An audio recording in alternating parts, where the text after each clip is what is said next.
Well, what do you think of all this? I'm quite impressed. I didn't realize you got this for free. I didn't know the library did it, so I'm actually quite amazed.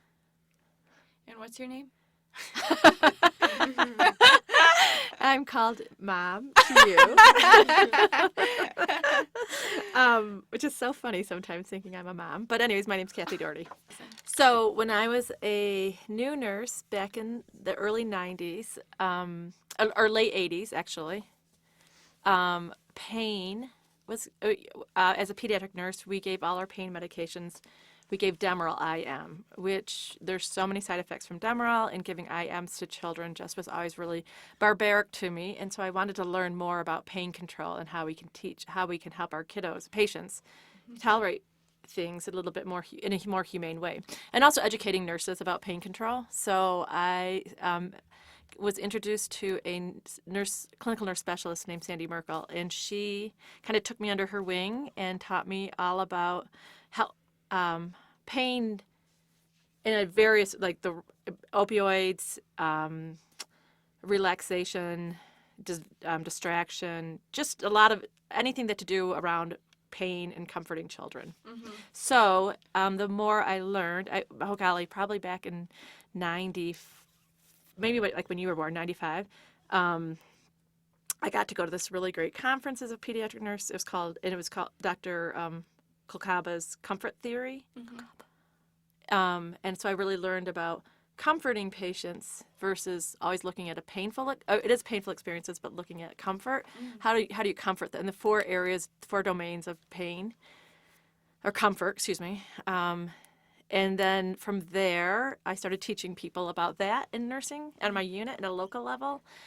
And then Sandy kind of pulled me more into it, and we started doing, I think I started teaching also the unit, like just about opioids, like peak effect, duration, side effects, how to document, how to assess pain on an individual in a more detailed fashion.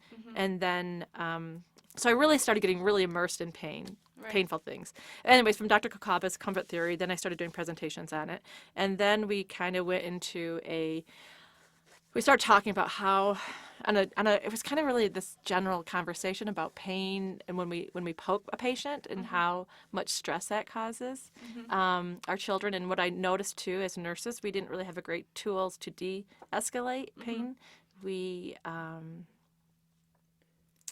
sorry, I'm talking too fast, aren't I? No, you're doing great. Okay. This is really interesting. Oh, I have so a lot of things I want to. okay, good. Okay, so what I noticed with our nursing staff and my own behavior is that, And what time period are we in at this point? I want to say maybe 2000, Just generally, 2000? mid 2010, maybe Okay. 2000, yeah, probably 2010, 2009.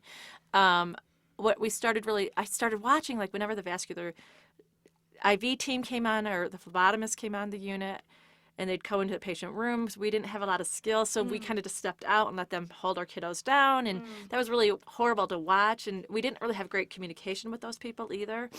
And I think we felt like they had their business to do, but we didn't really embrace, like, what are we going to do for these kiddos when we're doing these very painful procedures, such as poking a child, which is very, very, it's considered like the second most stressful and painful event in a child's hospitalized experience. Right. Secondary Well, only and- to their procedure, like a surgical procedure. Right, and that's probably like a studied statistic. Oh, yeah, yeah. When you just talk to adults about the hospital, most of them have a fear response from being poked as a child or getting their vaccines as a child. Oh, yeah. And you learn that fear response, I feel like, and then you carry that on into adulthood. Yep. So it's definitely real. Yeah. That you remember it. And I think a big argument back, I'm not sure what time period, but is that kids don't remember the painful experience. And I think we're learning more and more that they do. And that's why learning about pain and all of these different alternative modalities to offering painful procedure support is so important because 100%. It does carry on Yeah. into people's understanding of the hospital and healthcare in general. Well, and what we know too, like a lot, is that we watch our parents, and so when parents try to comfort their child during these procedures, if they have a painful memory Right. or fear of needle phobia, Oh. then they're not great at supporting their kiddo through that event. And they want, and also as parents, we just want to protect our children. Mm-hmm. And if we can't figure out how to comfort our children during this, then we treat it as, I feel like sometimes we as nurses we don't know what to do, and so we push it aside. Well, as a parent, you always are protecting your child. So then a parent might say, oh, that bad nurse for poking my child, or that's a, like Right. almost distancing themselves, but it's protecting them a little. They feel like they're protecting their child, but reality is, I think, our job, They're associating that with their own history. painful Yes, history. and they don't know what to do. Right. They don't know how to comfort Right. in those situations. Yeah. Some parents do, and which is really interesting. When you find a parent who really does, I find it really, really rewarding, and like what a great, like you can incorporate that into your own practice when you see someone who's doing a really good job. Yeah. So we started off with Sorry. I am Demerol. Yep. Which means intermuscular. Mm-hmm. And how do you think we've progressed?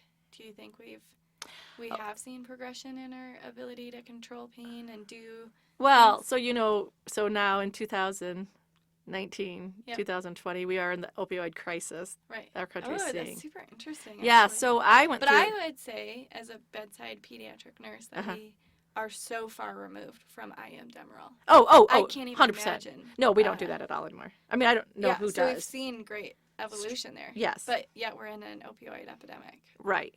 So For we went through adults, this at least. this progress, or this journey, that we really felt like we needed to do a much better job. We have such great chemicals, great drugs, that we can control pain in a much more humane, or what's the word?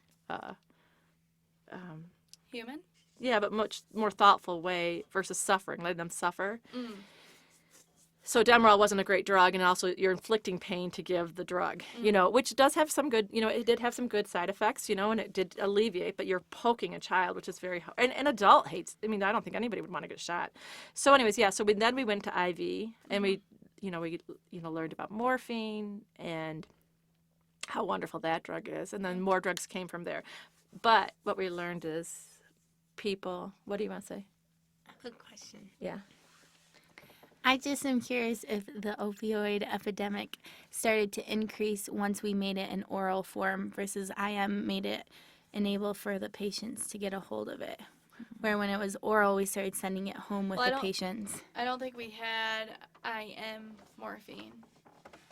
Or you're saying I am Demerol, which is an opioid. I see Yeah. what you're saying. Because it was a lot more painful. So like once we stopped using the IM version and Yeah. going more towards an oral version, we started having this epidemic crisis because we Right. could go home It's with it. easier. I also think that practitioners thought we need to do a better job. Like, so back in the 80s and 70s, we didn't treat pain well. And so then we came into the 90s and we said, oh, we've got to do a better job. Let's give them the medications they need to keep them comfortable. And so what we learned in 2010 is, and as 2010 moves into 2019, we were overprescribing.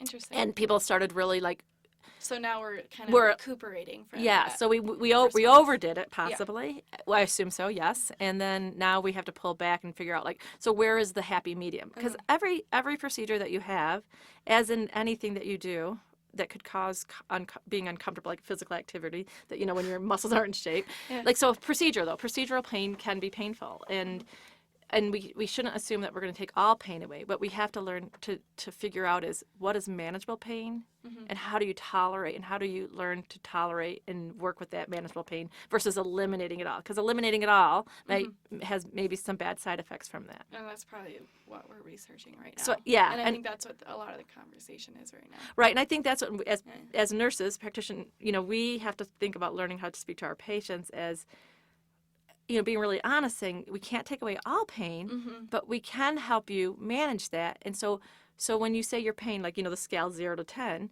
Right. so we don't want you to be in 10, but what's a doable number? Like, Right. what's a manageable number? And what does manageable mean to you? So manageable to me means I can get out of bed and I can still breathe, and I can wash my face, and I can comb my hair, and I can walk down the stairs, or whatever that manageable is. I can get out of bed without excruciating pain. Right. But I don't need it to go all the way. Right. but I can still function. Right. Yeah, that's really interesting. It's teaching the patient that Right. that's an acceptable behavior versus, Yeah, which could then like lead into this whole societal transition that we are going through with the technology boom of the more tech that we have, it's aimed at making our lives easier, and it's almost like we're in this culture of taking the pain out of everything. And what we're seeing from that, just observationally, is that our mental health illnesses are on the rise, and also like certain obesity epidemic is on the rise, and all of these side effects from trying to make our life completely pain-free, stress-free. And what I think we're realizing is that these are actually crucial components to a lived experience. Yeah, I But agree. I want to go back to the progression. So, because I didn't know that, because I live in a world where we've always had IV. Oh, right? yeah. So I didn't know that we went from IM, then we started introducing intravenous pain medications, and then from there, where do you think then we've gotten into more of like an alternative, like helping holds, and fuzzy and things like that? Or Well, I think there's a complementary medicine on top of opioids. So I think the best thing is, we see major surgeries. You do too. And I think of our kiddos that have like a pectus, excavatum. They put a bar in the chest and they flip that bar and it pops the chest back. These kids, it's a very, very painful procedure. So those kids they couldn't survive without an opioid. I mean, that is very, very necessary. But like learning, so like now we have patient-controlled analgesia, which is a PCA, or you give dosing of an opioid. Those are great, but also teaching the patient. And I think at any age, when you start teaching them different coping mechanisms like deep breathing or being mindful or just distraction, like what works. An adolescent is a great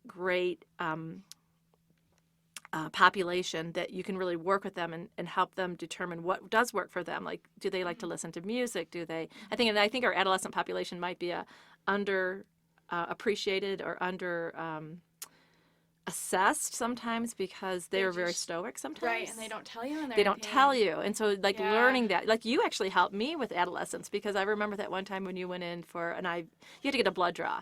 And this is what I tell people when I do presentations on the POC plan is don't underestimate or don't not really investigate more or assess that adolescent patient, because they may say, I don't have pain. But my daughter, when she was a tough soccer player, defense player who got kicked in the head, would get kicked in the gut, nothing would make her cry. But she went in for a blood draw, and the first time she went in, the nurse was really, really good. And she talked about being a horse, working on a farm with horses, and her life with that, and distracted you beautifully and kind of talked you through what she was doing the whole procedure for the POC.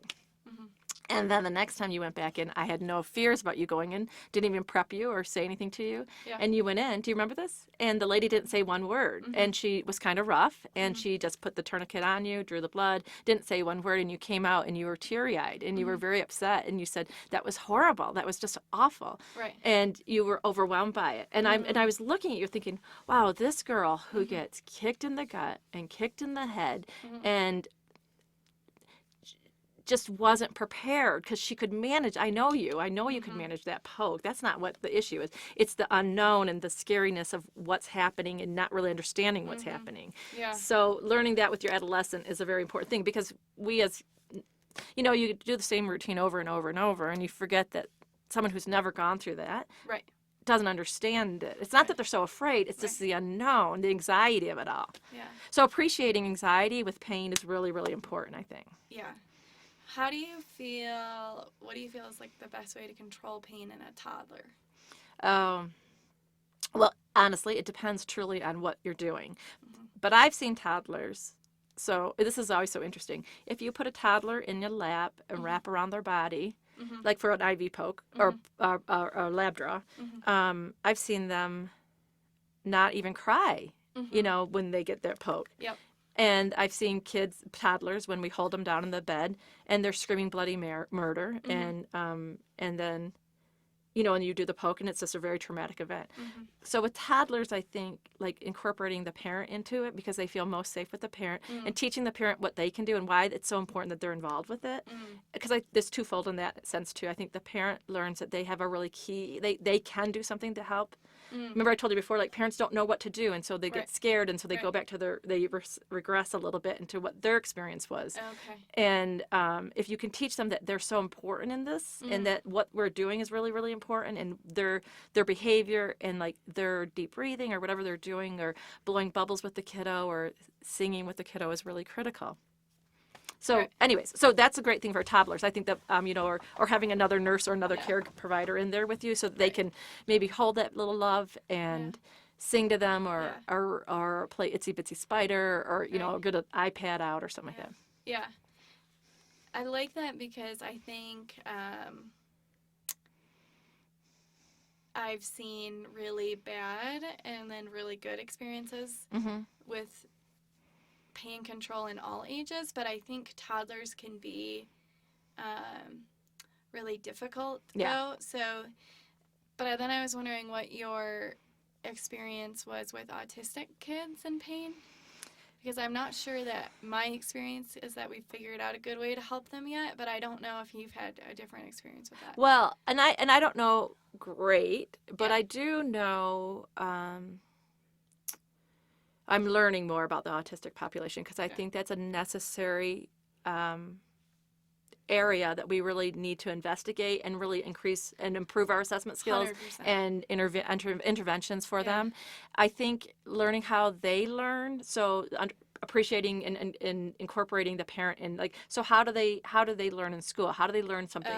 So like if you can teach them, and my understanding is if you can, like, maybe a book or show pictures exactly what's going to happen, let them feel things. Right. And it also like the kiddos that we've seen on my unit, the parents are so involved, and they really know some things to de-escalate. So like, if they like certain games or certain visual stimulation, like getting those things in the room, so that they can have that. I think child life, though, for me in my world is so critical. Like I don't know how institutions in a pediatric environment survive without them, because their whole objective is to work with that child and help them manage what's going on in their developmental level. Right. And I think sometimes as nurses we have so many different things that we have on our plate to take care of that kiddo that we may appreciate, but sometimes we have to learn those skills and slow down a little bit and so child life can kind of teach you some of those things too. Yeah. Does that make sense? I think that's huge, and it's something because I feel like in my experience with autistic kids, counting has worked. Oh. And then, but I feel like too, it's an area where there's a lot of lack of education, because a lot of times we do ask the parents and they don't know how to get them to drink or how to take them to take their oral pain medications. And I just feel like maybe it is a growing field, but that's a good idea. Like they are typically, unless they're really low functioning, in schools. Right. So they are learning, about structure and routine and all those things, and this is just your routine here in the hospital. Right. So I think that's interesting. Well, and asking the parent, do they use picture books, or do they write words, or do they, and every child is different. So sometimes, you have autistic children that can't handle singing, appreciating that and making sure you don't do that. Some children get really stressed with white coats, appreciating that. Some people don't like 3 people walking in the room. Learning what does and doesn't work for them. And I guess too, like, I think too, supporting that parent. I've read something recently about, just taking time to appreciate the parent's stress and how hard it is for them, and working with them too, and just taking that time to recognize how valuable their involvement is. Super interesting, because I had I was just helping the nurse, but we had a TNA on the tonsils and adenoidectomy on the floor, and she wasn't diagnosed with autism, but she looked a lot like the other kids that I have seen. Like her mannerisms. Yeah. Yeah. And her inability to take pain medications by mouth and to drink following the surgery. Okay. And it was honestly really horrible. Like, we ended up, you know, we were just like basically holding her down, Yeah. trying to get, because we had tried a lot of different things. And Yeah. I came in there and I was like, let's just try at least the hold. We had Mom do the bear hold. Yeah, good. Because I was like, that just seems like she won't be able to move as much Yeah. either. And she might be more comforted. But then, like, we were getting really frustrated, though, because then the mom was just very, like, she almost, like, literally started whimpering, like feeding into the kid's pain. Mhm. And I think that rolls back to, I bet she had a painful experience, Mhm. one. And then two, I don't think that she's learned quite yet how to deal with because the whole experience, the child didn't know how to follow any sort of direction. So I don't think they've learned that yet. So, but anyways, I was getting really frustrated as a nurse. I was like, you need to, stop crying. Like, we need to get your kid better. We're not doing this because we want to. Yeah. And I was being really unsympathetic in my mind. Yeah. But I think that's interesting that it's probably more where they came from pain, and then a frustration at a lack of education on how to address her pain. Right. And also, she's probably very vulnerable right now. So she has the most loving thing in her whole world is feeling tortured. This is torture to her, this little girl. Yeah. So the mom has no control over this. Yeah. And so she doesn't know. I mean, I think when Haley had her little sutures in her head, and I remember we papoosed her in this horrible contraption, and then we put this thing over her face, and either I was above it or below it. Right. Haley was so mad at me, and she was in first grade, Right. but I felt, and I'm a nurse, and I know what's going on, and I felt totally horrible. I felt like I couldn't comfort my daughter, and I didn't know what to do for her, and I was at the mercy of the emergency department, and I hated it. And so I think and I know what to do. Right. I mean, I think how scary could it be for this parent who is now, I don't know how to help. And so, like, I think it's really, really important to tell that parent, like, I know this is scary, I know this is really hard, and we want to work with you and help teach you some skills so that you can learn this, and so that when you leave this hospital, if she ever goes back to a clinic or ever comes back in here, you have some skills that you can voice how to take care of your daughter a little bit more too, or work with the team that you're in front of. You know what I mean? And I think I know I've had such really great experiences with having those words with parents before. Yeah. And just recognizing that their suffering is huge, and it builds a relationship with that person then, that you care. Right.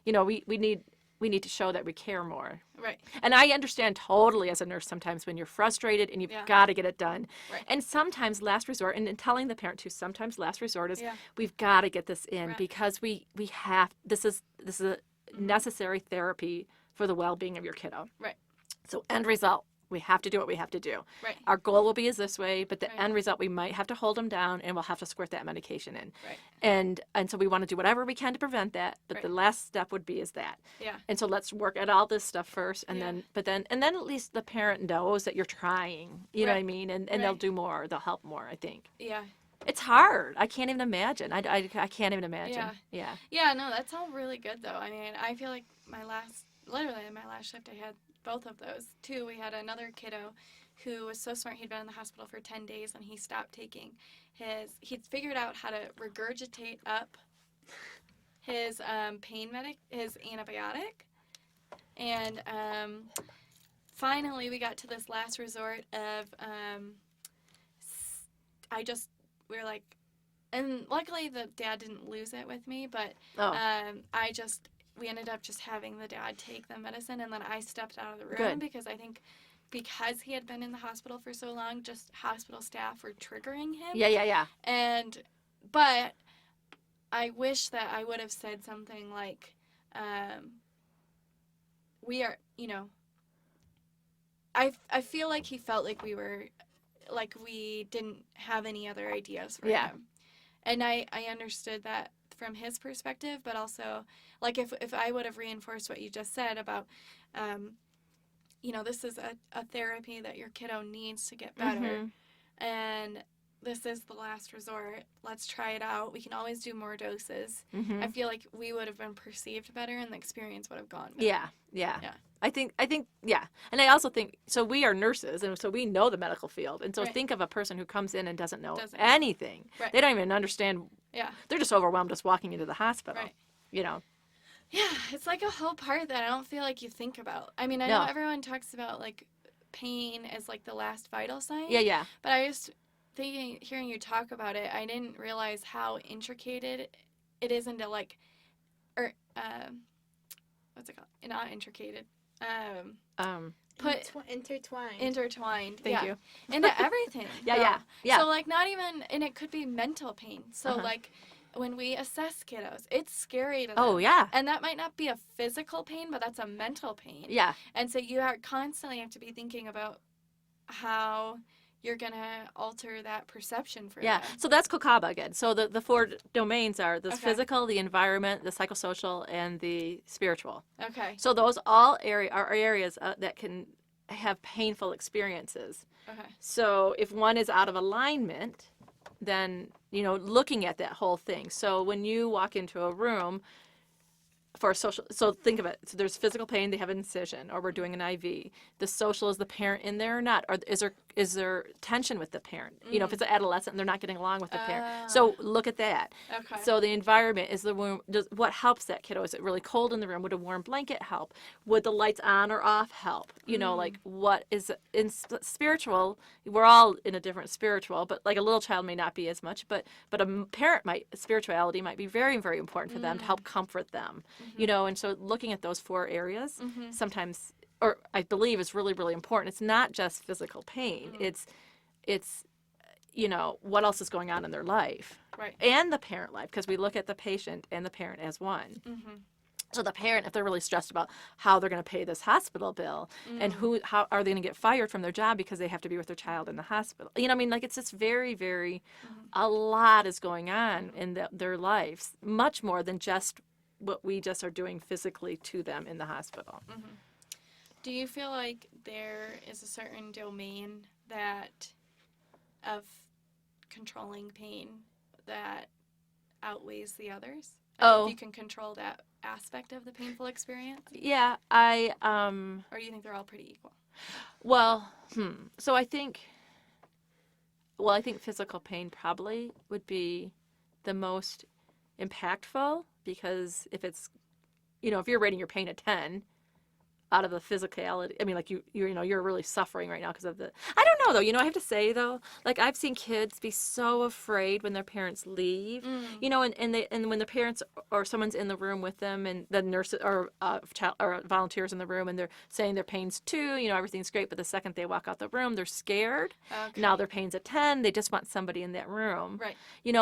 I guess it just depends. I think if you can control the other 3 areas the best we can, the physical pain may be much more, you can approach it in a much more,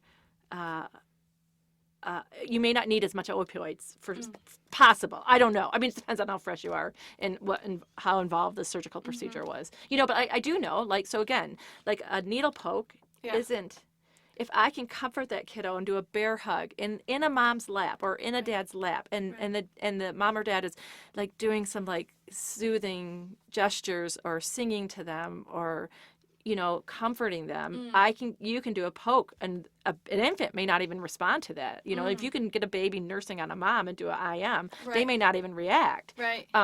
So we know that comfort that parent is doing is significant. Yeah. I don't know. It's interesting. I mean, it's everything's different, though. I mean, everyone is individual. Right. Again, so you can't say one thing would work better than another for another person. Right. I don't know. I don't know enough about the evidence on that. Well, topic. I feel like what you said, though, a lot of it is controlling the emotional experience of it Yeah. versus like the actual physical pain of it. Yeah.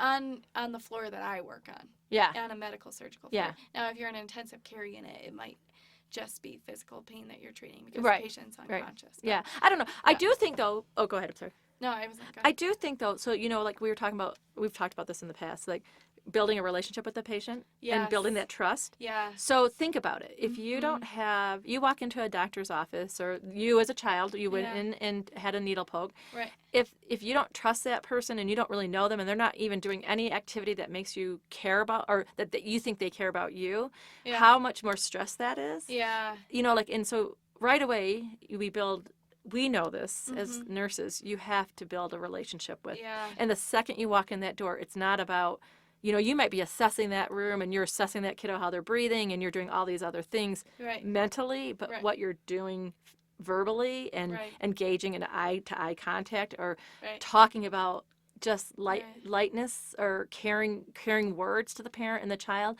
changes that relationship. And boy, can you do a lot more then. You build a relationship right away. Yeah. And then they will possibly take oral medications for you. Right. Because they trust you. You trust you. Yeah. Yeah. What do you think is a good way to flip your frame of mind before entering a room to going from a task-oriented frame to a people mindful, this is a person behind the diagnosis frame of mind? Yeah, I think this is a great one. I love this because I have to say, when you're a new nurse, I think you are so focused on your tasks that you have to complete, because you have so much and you're learning so many different things. You're also learning, like, you're looking at your medications, the dosing, everything, side effects, right route, all that stuff. Am I doing this correctly? Right. I got to do this. You think of all the things you have to do. I do think as we get more comfortable with our level of comfort as a nurse and the environment that we work in, I think it's really important to be mindful. And so I think when you walk through a door, for me, what I do, Yeah. I personally take a deep breath. So I can tell. So we do poke plans outside of our patient doors. And so you can tell if this is a highly anxious room, you can read that poke plan and say, like, this kiddo likes X, Y, and Z, and there's a ton of stuff on it. Okay. And you can see one that really is not that stressful. The patient says, I don't need anything. Yeah. Like, you can sometimes tell just by, or you get a report on them saying that, that it's a highly anxious room or whatever. Right. Kiddo's very anxious. But I try really hard. I think it's one of our responsibilities as nurses is that we strengthen our patients too. So, but for me, it's very important for me to be mindful when I walk in that room, because I'm a type A person and I move really fast, and I have to slow myself down. So I take a deep breath sometimes, and I just really mindfully focus on my intent of why I'm walking into that room.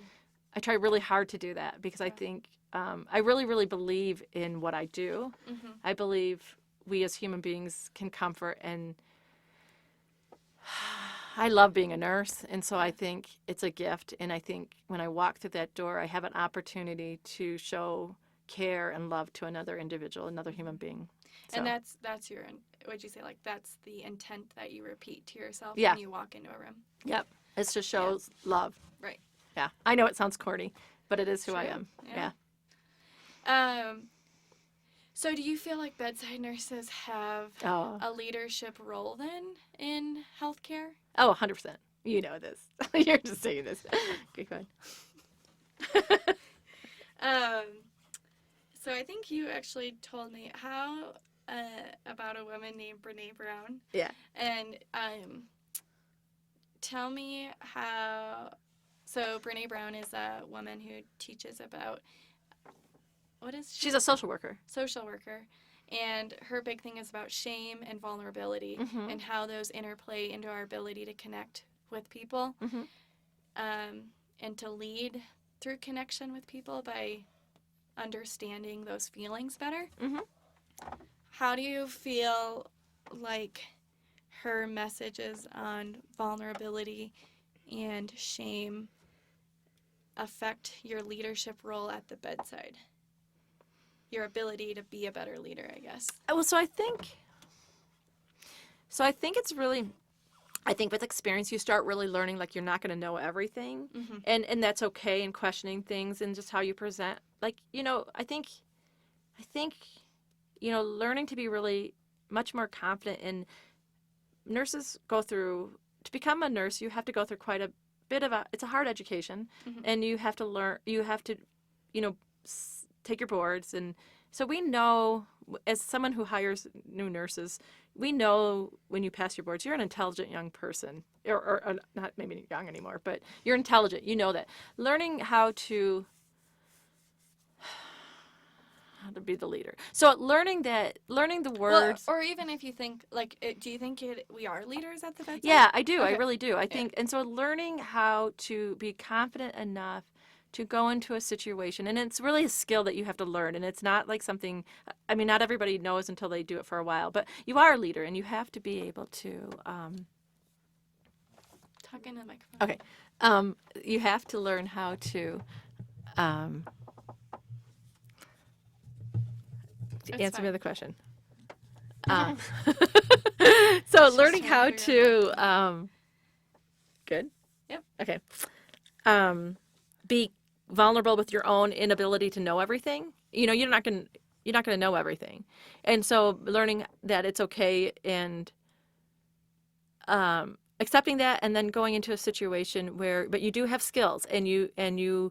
So that would be the vulnerable piece. Yeah, Right. the vulnerable, that you don't feel like you know everything. Right. The confidence and the leadership is, though, but you are a really good nurse, Right. and you know a lot, and you aren't going into this room not knowing anything. So you can do something in that room to help comfort or care for that patient in that room. So that's the two. So, and then I think every day you walk onto a unit, or you're working with patients, you're leading, you have a 3 or 4 patient assignment. You know, you have to go into situations where you are guiding and directing and managing, and that's leadership. And so and owning that, and deciding, I'm here for a reason, and I have a job to do, but I have a skill to offer. Do you feel like bedside nurses know that they have a leadership role? Do you think that's something we teach? I think with time you recognize that. I don't know. I would assume nursing schools teach that now. I would hope that. No? Haley, what do you think? I don't know. I think we are told that we are the glue that holds it all together. So in that sense, you feel like a leader, but that's about it. Oh, really? Yeah, I would say as a new nurse, Yeah. I didn't understand that I had a leadership role. I saw myself more as a follower of orders. Oh. And Oh, no. And then now I think, the more that you evolve in your practice, I think. Well, and just talking to you, I'm understanding how much more of a leadership role I have in executing the interventions to make a patient better. Yeah. Right? You manage a whole. Go ahead. You also don't know, like, the stuff, like, you don't know what to recommend or what you can do to make a patient easy, or like better outcomes sooner, or you don't know all the resources that you can call to help a patient's situation. True. That's true. You don't learn that. don't. Each hospital has different resources, and so. Right. Exactly. But I do think so. So no matter what, though, I think nurses are the keepers of the gate. So everything that affects your patient has to go through you. You're implementing every order. Right. So you're also thinking every order. Is this, why are we doing this order? Right. You should be doing that, and you should be questioning and making sure you appreciate why we do each step we have that affects the care of your patient. Right. So that's huge. And It is huge. Yeah. Yeah. And I don't think that we teach that well enough. Like, just hearing you say that feels empowering, and I don't feel like we teach that well.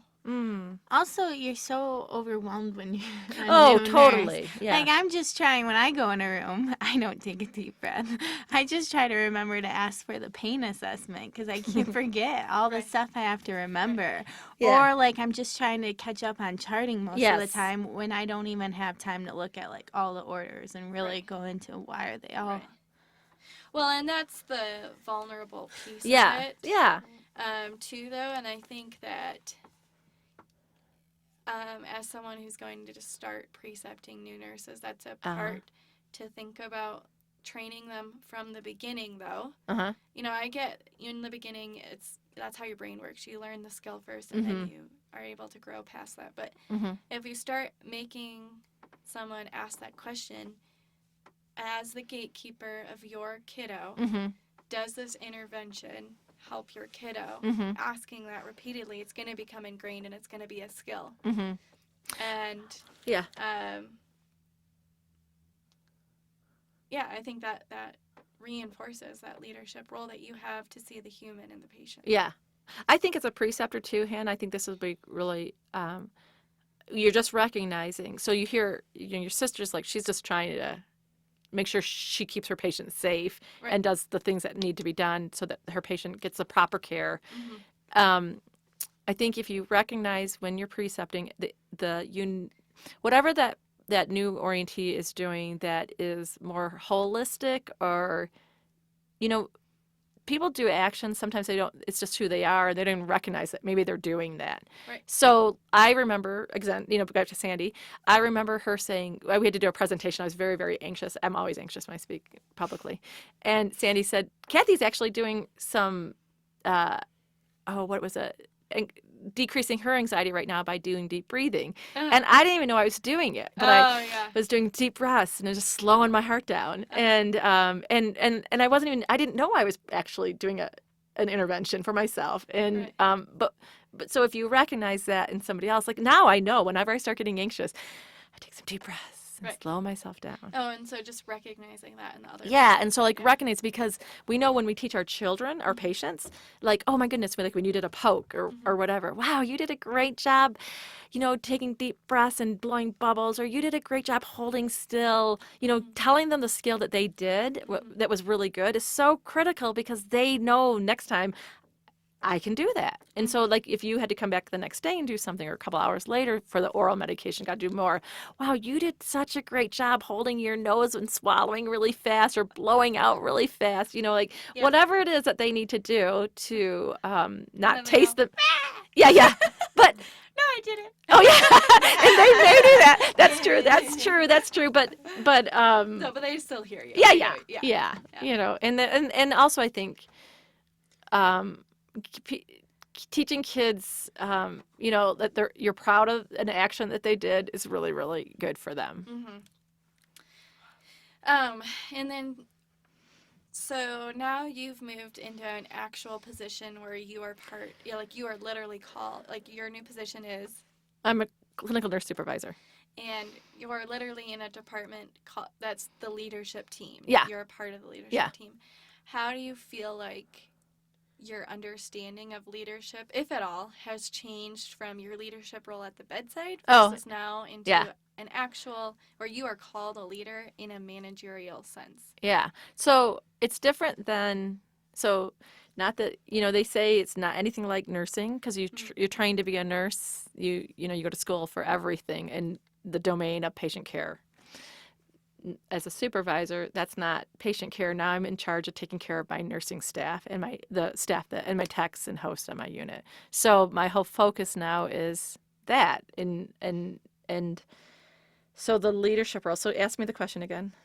Well, just do you feel like that your understanding of leadership has changed at all, or is it kind of the same principle of taking care of a patient versus a staff? Or do you feel like your skills have had to change at all? Yeah. Or is it very similar? Yeah. Well, it's different in the sense I'm not managing assignment anymore. I'm managing differently. So now I used to be a manager of my assignment. Now I'm a manager of people in a different format. I think as I get older, you start learning what your strengths are. And I think I've taken some classes on recognizing leadership skills and what are your strengths, and really honing in on that and making those the best, and recognizing also areas of weakness or vulnerability or areas of growth, whatever it is. And try to take actions that could help you, support you, but to always recognize that you have what are your strengths and really focus on those, and to bring those to the table every single time. So that's good. Yeah. So, I mean, I know, I work with a manager who complete opposite me, but we have the same philosophy. And so it's really fun. It's a great environment because he's much more laid back. I'm much more high energy. I'm sure it's kind of a funny mix, but we have the same outcome goal. And so it's a wonderful environment to work in when you feel like you both have the same objective, how we want to get our unit to the best it can be. And really getting our unit the best it can be is to help our staff be the best that they can be.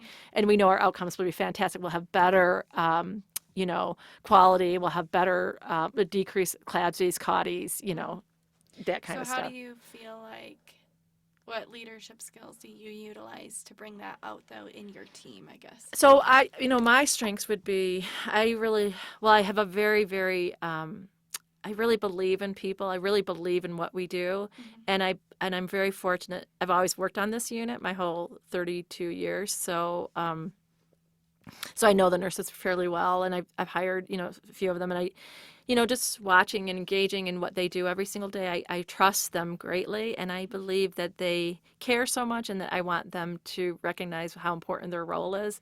I'm pretty good at, I think that would be my strength, is to recognize and to motivate and to appreciate what they're doing, and recognizing that what they're doing is so very important, and to own that, and to take that deep breath before you walk in that room every single time. Not that we do that, and believe me, we all struggle at times, but that, I guess that would be mine. Maybe, I don't know, my personal, Yeah. like, Yeah. meaning knowing people on a personal level more. Right. And I care about them. I really what care I'm about them. hearing, is like, I think the objectives of your role in leadership as a manager of staff is different than managing an assignment. Oh yeah. But the underlying theme to both is A, that you believe in people, and B, to see the human in the person, and then to take a deep breath, always to recenter yourself and remember those things in your own practice when you're leading. Yeah. I do. Yeah. I think we have a job to do, and I think we have to recognize that the person who's in front of us has their own strengths and areas that they're really talented in, and why do they want to be here? And so recognizing, why do you want to be here? Why do you want to be a nurse? Why do you care about what we're doing today? And to pull that out, to remind, like, I don't know. No, I think that's great. Yeah. Yeah. Well, I just think sometimes we make leadership something so much bigger. Like, oh, who am I to be a leader? Yeah. And I think you're someone who's kind of brought it to a more grounder level, especially, but people really respect you, and they respect your leadership, and I know you've been on the floor for 32 years, and you have a bachelor's, so I think going into this leadership position in a managerial role, I feel like initially as your kid, you had a lot of barriers that you were nervous and maybe didn't feel like you were the best fit, and I'm using air quotations for this, for the job, but I think what you showed through your example is that anybody can do it, and we are all just people, and I think a lot of leadership is recognizing the human in the person that's sitting across from you, like you just said, and pulling their strengths out of them. And that could be in the person you're managing, or in the patient you're taking care of, or in the parent of the patient that you're taking care of. And I think that's just a huge message on leadership that I don't think is spoke about enough. I don't know. I don't know. I think if you recognize, like, why do we care? Why do we care that somebody's child is suffering? I mean, well, it's really, like, of course why we care about that kind of stuff, but really, like, when you're doing it and you're in the heart of it, and it's really, really hard. Some days we can't, it's just, you're falling, how hard it is at bedside. Bedside nursing's extremely hard. The kiddos can turn, and they can get sicker really quickly. I mean, it's really, you have got to be on your toes for everything. But to remember, like, you are really, though, working with a human being that deserves that extra touch, that, we always say to the nurses too, I always say, like, parents and children, or if they know that they expect great care. They expect those medications to be given appropriately. They expect their interventions to be done to the perfect level, but they don't expect the human touch. And or that's what they remember. Excuse me, they may expect, I don't know, but that's what they remember. That's what we'll get callbacks on, is that nurse. Well, I love that she was such a hero. She cared. She listened to me worry, all my worries. She listened to me, or they just the sweet things that they remember. I'll never forget this. At my mom's funeral, Mom and Dad. His child was in the hospital up in down in Ann Arbor, and I was in Clare at my mom's, and the mom went up to my dad and said, "Your daughter, me, did such a great job. We were able to leave the hospital, I think, because I was taking care of her little one." And I remember talking to that little girl, and I remember saying, like, she had a huge dressing change coming up, and the surgeons had to come in and to do it. And I was afraid they were going to go in without me, and because sometimes you're middle into something else, and so they can go into the patient room without you. And I remember saying, if they come in, I want you to push your call button, and I'll be in here in 2 minutes, or somebody will be in here. Yeah. And because she was really scared to have the dressing changed without somebody, and and it's not like without somebody, but without a nurse who. Nurses are with our patients 24 hours a day, and they build a relationship. The surgeons come in and they do their thing, and then they go back to the ORs or whatever they have to do. So and it was nice. She called me. It was a Sunday afternoon. I went in there and just said, "Oh, we're going to do this together. We're going to do some deep breathing, and it's going to be all okay. We'll give you a little bit, And we slowed I got to slow the surgeons down and make sure we did everything really at her level. So. Anyways, Yeah, that's so awesome. I don't know where I get with. I'm going off tangent. No, Sorry. no, I think that's a good story. Well, we were just talking about just how that's kind of like an underlying thing. Yeah. It's just being there for the human. Yeah. Yeah. So I want to know, why did you become a nurse? I think I tell people this all the time. I think I just watched you doing it growing up. Uh-huh. And I really don't have an answer for that, honestly. Yeah. Though. Yeah. I think I don't even know that I knew that I liked to take care of people. Yeah. I don't even think that I knew that I like people. Yeah. Until recently. Uh-huh. And luckily... Like, when you say like people, do you mean like the humanness of a people? Yeah, no, I think people are just interesting. I think we're a lot more similar than we are different. 100%, yeah. And I think the more that you realize that and you hear people's stories, then you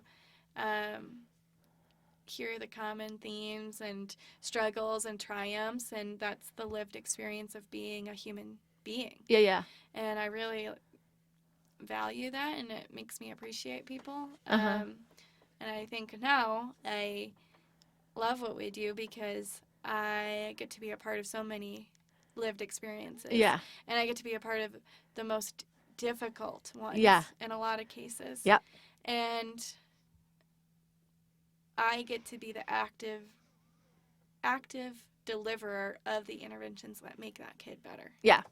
Yeah. You get to share something that most people never get to share. I don't know that I knew that at all going in. And so I don't know how to, when people initially ask me why I chose to be a nurse, how do you think you answered that?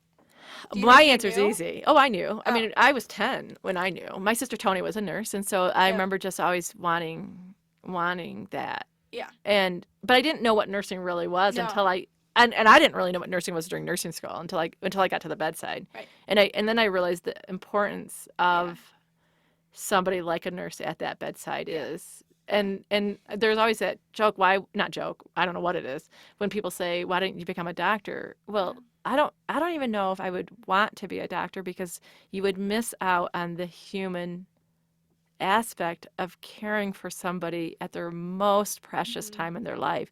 And I know it's a gift that we get to do that, and I don't take it for granted at all, because I think I'm really fortunate that we get to do it, and not everybody can, and so we're lucky. Right. I feel it's a blessing, but Yeah.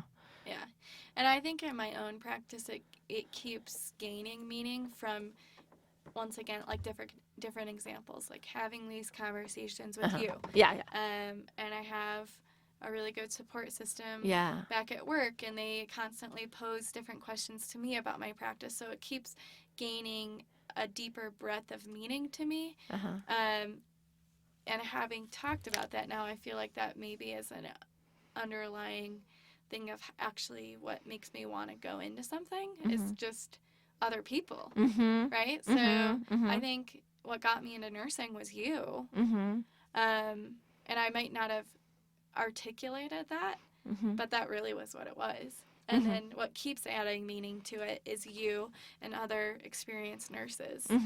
And I think that falls over into lots of areas like other areas of Yeah. different hobbies that I want. It's interesting because me as your mom, seeing you as a child growing up, I would have said you've always been fascinated by interactions. So it Yeah. could be an interaction with an animal or a child, but you have Is that why I always, got attacked by the cat? yeah, but you always had joy. Like your little being was joyful when you got to interact with other people. Not all the time, like when you were really little, like, but when you wanted to, I mean, Right. but when, Right. I would say, or maybe that was my curiosity. maybe, but well, although you were really independent really- play, I you really really liked to independent play play, with people. but when you had other potential, when you were in the mood to play with other people, and it wasn't like you'd want adults, but children were always an interesting thing. You never put on airs or entertained anybody that you didn't want to entertain. Yeah. But children were a little bit more Yeah. engaging. Not when you were a toddler, let me tell you. You didn't care anything about anybody else, but you had your own little world going on. Yeah. Well, I think too, I think being a nurse, and you can tell me if you agree with this or not, but it also has helped with a lot of my like social anxiety. And I feel a lot less judgmental of others and a lot less judged subsequently by understanding and having experienced so many of our patients' lived experiences. I know that, oh, you might be mad at me right now, but you're not really mad at me. You have healthcare bills to think about, your kid's not taking their medicine, your wife's at home going, whatever. You Or might your be just the husband's trigger that. Right, I'm a trigger. Yeah. And that just goes into all areas of life then. Yeah. I think so too. I think, yeah. Do you think that's helped with your social anxiety? I don't know about that. I think recognizing that recognizing really that we may overthink things way too much about our own interaction with yeah. people, and like it really isn't that big of a deal Like, you to don't anybody care. else except to us, and Right. like it will, we can perseverate over things, and it's really not. And people aren't even thinking about you. Yeah, they're not even thinking anything. Right. Yeah, they may think you're a little odd. That's Right. probably as far as they go sometimes. I don't know. So earlier you had said something about we try our best to take a deep breath, but we don't always do it. And this is why we go into nursing, but a lot of times you go in on days when you don't want to go in. So what do you think are some tools to help with burnout on the floor or just in the hospital setting at all? So, well, I think so there's two things. I think when you're on the floor, you have to appreciate how important your role is and really honoring that and owning it and recognizing like, I'm going to do something wonderful today. I mean, it's really your mindset. To me, it's a mindset. I know I'm going to make a difference today. I'm going to make someone's life better today, or I'm going to help something in some way, some fashion that I may not recognize. I might not even recognize I'm doing, but I'm going to do something today that's going to be good for somebody and myself. Personal care, I think it's very, very, I think you're doing it. I think at such a young age, you're doing such a good job of, like, I'm really, as a nursing supervisor, I worry about nurse burnout very, very much. I think about it every single day. And I worry about bedside nursing because it's so, so hard. And at times very thankless, like you try so hard. Haley even said, like, everything I'm doing, did so many things that was right, but only is recognized for the two things that I possibly could have done better, and so that's really hard. It's really hard on your ego. And so learning as soon as you can how to take care of yourself and recognizing like, but I did do. So when you leave work, like recognizing I did do some really wonderful things today, and maybe nobody saw that, but I know, and my patient knows, and that's all that really matters. Having enough strength to really rebuild yourself that you made a difference. I think it's really, really important to recognize that. And I do think also finding out what comforts you and rebuilds and charges you. So for me, like, I have to walk. I have to calm my inner being, my crazy mind, and like, because I will relive my whole day in my head, and every action pretty much goes through my mind. That possibly was bad. So, but learning to go through it and recognize you have another day coming forward, and going forward. For me, walking though is really important because I feel much less important when I'm outside. Interesting. Yeah. You said something interesting in that last bit about the hits to your ego that come with our job a lot. You know, you're recognized for the two things you did wrong in a really successful day. Yeah. Do you think that is a part of nursing that is also under-recognized as a tool? Yeah. Because it is. We are constantly breaking down our egos to then learn how to build them up again by ourselves. Yeah. So, have you ever thought about that?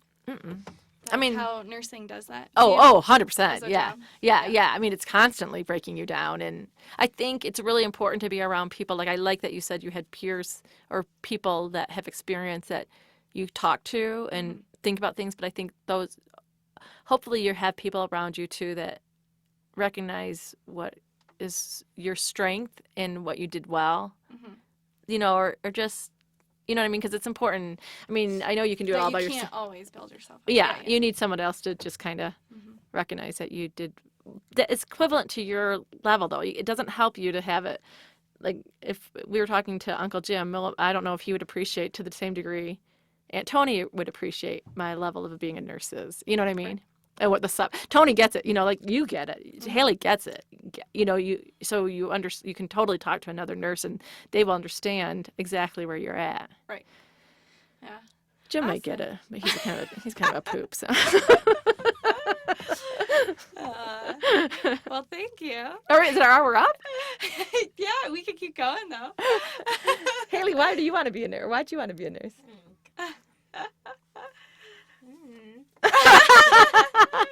I wanted to be a nurse. Also, returning member for the third time for all of our reoccurring listeners, Haley Desmond in the house.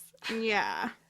I wanted to be a nurse because I was such an anxious child, and I believe that the hospital is one of the most anxious times as a child, and I wanted to relieve that for other kids. However, the times that I feel like you have the most impact in doing that is like when you have to get an IV line and start fluids and all that and get labs. And usually, like as a new nurse, I'm so overwhelmed at just getting it all down that I don't even really get to execute. So it's kind of hard. But I think what you do know is that you appreciate. Like that's the thing about experiences. I think that's always really, really important is that you learn from your experiences and you incorporate them into your practice. And you know how that little forehead sutures were horrible for you, or everything that's ever happened in your life. That you know how words and comfort and gentleness and love and care can change an experience. Yeah. Yeah. I just don't feel like I have the time yet. But I think you probably do it subconsciously. I think you walk into a room and I see when you interact with kids. Right away you start smiling and you have this engaging engaging Well, but I affect. think also what you're speaking to is a larger thing of nursing as a constantly growing practice. It's not you go into it. I don't know what job would really be like this, but maybe like a UPS guy. You can go into it and master the skill to be a UPS guy.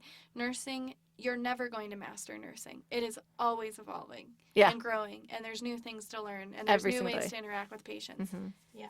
Yep. What do you feel like after 32 years you are working on right now? Or growing in? Yeah. Well, so I think I can tell you what I think you're working on. What? I think you're working on transitioning out of nursing and what legacy you're going to leave behind and what new role your life will take on, not being in the inpatient setting. Yeah. I mean, that's definitely a percentage of my time. Like it is, what do I want to how do I do next? What do I do next? And what is the next journey I'm going to be on? That's a journey. Yeah. And that's a hard thing to think about when it's been your life. Right. Well, and I think too, I've had friends who've retired and how much identity you have as a nurse. Like I'm a nurse. Right. I'm a mother, I'm a nurse. These are titles. Yeah. So when I step out of nursing Your identity will That's a change. 32-year, by hopefully when I'm retired, it'll be like 35, 36-year career. That's a long time, Yeah, to be identified every single day as a pediatric nurse. So right. I don't know. I don't know. Yeah. I think my goal right now is really helping nurses figure out how to take care of themselves so that they can and how they can stay at the bedside. I mean, that's what I work on right now. That's my biggest focus. Mhm. And also how to balance the budget, which we don't really have to worry about, but it is something that I always wonder about. I'm kidding. Ah. What's your next goal? She likes to throw the ball back. I know she does. She's a ball thrower. No, I think that's been my mantra lately. It's just appreciating the lived experience of others and recognizing that almost selfishly it helps me then when I'm in my own struggle or mental struggle, getting through that is that I've seen so many patients get through such horrible times, and Oh, aren't they amazing? it will come to pass. Mm-hmm. I think that's something I repeat to myself a lot lately, and hearing I want to hear your story is something that I try to say before I go into every room lately. Oh, I like that.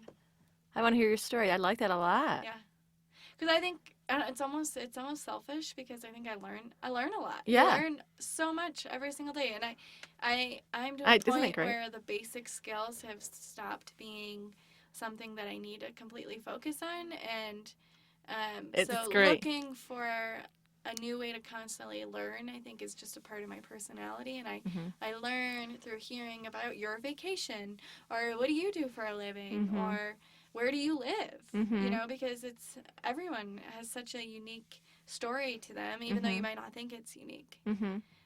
But you have something to share, and I think when people ask you about what it is that you have to share with me, it gives people a lot of value and a lot of trust, and then it makes that hospital experience better. It makes that moment in time better, and that's what I'm all about. Yeah, I think it's interesting because I think every single day we learn something new at the hospital. I mean, every day I learn something new. Right. And I like that idea of like just learning.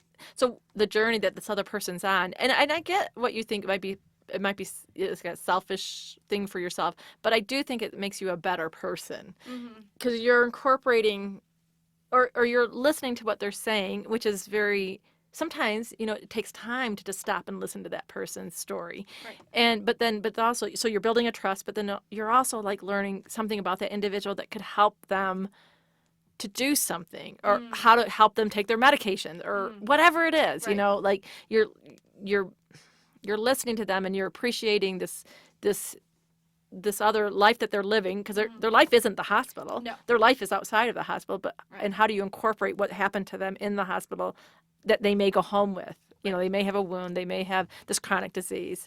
Right. I don't know, but how do you help them manage that outside of the hospital and in their life? Right. You're just trying to help them be better. Right. I think. I don't know. That's what I would assume. That's what I am. Yeah. Yeah. Yeah, no, and I think that is also maybe something that I'm interested in and why I like bedside nursing. Yeah. You're helping people recognize the value that's in themselves, and I think that's almost an epidemic in our culture right now, is people don't recognize their own value. Yeah.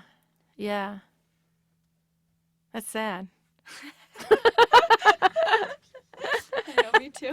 Okay, so is this We've a all wrap? got to pee. But recognize your own value. And if you can't, come see a pediatric nurse. All right. Well, thank you for being on the pod. Cathy Doherty, 32 years at Mott Children's Hospital, moving from a bedside inpatient nurse and into I always mess up your new title. Nursing supervisor, which has been it since I was in high school. So about 6 years. Well, you're 24? Yeah. 8 years. So 8 years now. So that's really Yeah. sad that I still can't remember. Well, in February, it'll be 8 years. If I really. Yeah. So yeah. All right. All righty. Thank you. Bye. Ta-ta! Do we get to listen to it before you publish it?